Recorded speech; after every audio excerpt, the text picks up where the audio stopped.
So one of the main purpose of the secret language is to actually control us, and to control those who are researching into it, into who the controlling hand is, and those who are researching into it, into where things are going. They use the secret language to control those who know about them. Basically, they use it to control their opposition. And the way this is done is really quite clever.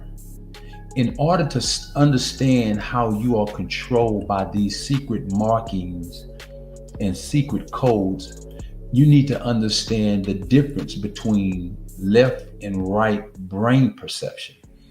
And you need to understand how the language works. And you need to understand how the law works and what the law actually is. And when you look at law, there are two types of law on earth.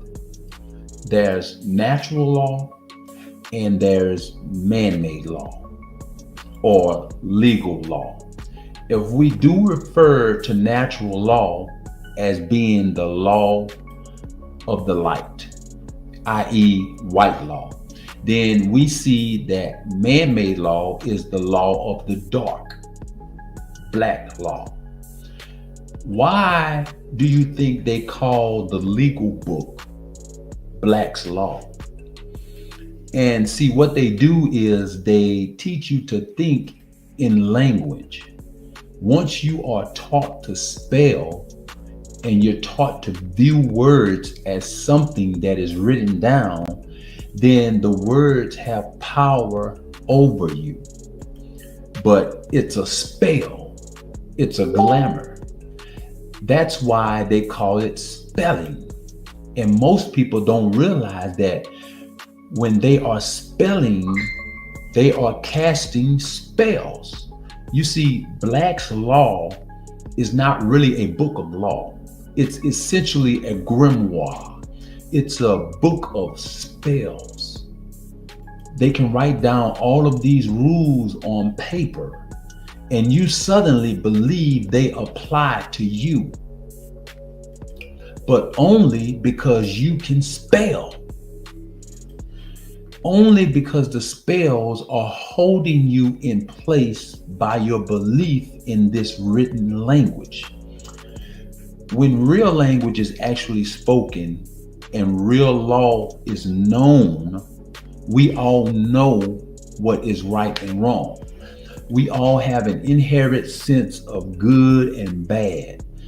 But by writing words down and spelling words, we can begin to mold the mindset of people and get them to operate within parameters which exist outside of natural law, outside of the white law, whereupon they're now operating within black law.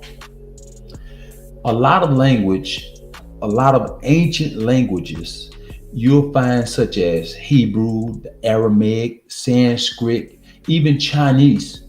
These type of languages are not spelled.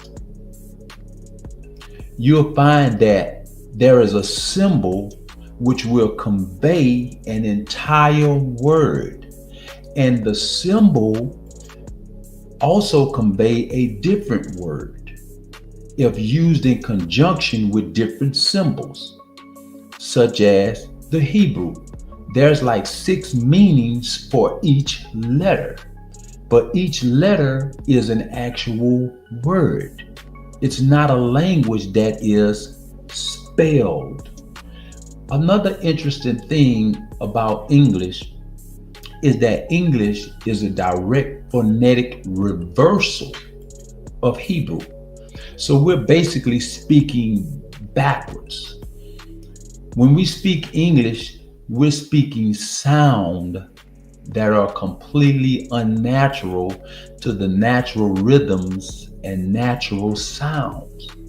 But it is in the spelling and the symbolism that is contained within that language that the mental and psychological grid is constructed. And the same can be said for numbers and geometry. You notice that there is often secret numbers around the place. The numbers 33 seem to be a commonly reoccurring number or reoccurring theme. 66, 42, 322, the number 9, the number 11. All of these numbers are commonly used and are therefore thought to contain certain significance. And many people spend a lot of time in geometry and study these numbers in an attempt to discover that this magic is and how it works. And the same can be said for the geometry. The Freemasons place symbols all over the place. They place designs and sigils in the very architect and structure of the road system. They place plaques all over the place. They put their symbolism everywhere they possibly can. These things are put there for people who have some type of knowledge of the occult and who begin looking into this control grid and have begun to research into all of this esoteric information. But they're put there to control and misdirect the researchers. You see, they put the numbers there and they put the symbolism there so that you will notice it and look for it. You see, you wouldn't be constrained by this system. You wouldn't be operating, out of it. And so now this written word will cause you to operate outside of your moral compass, to operate within black law rather than in natural law.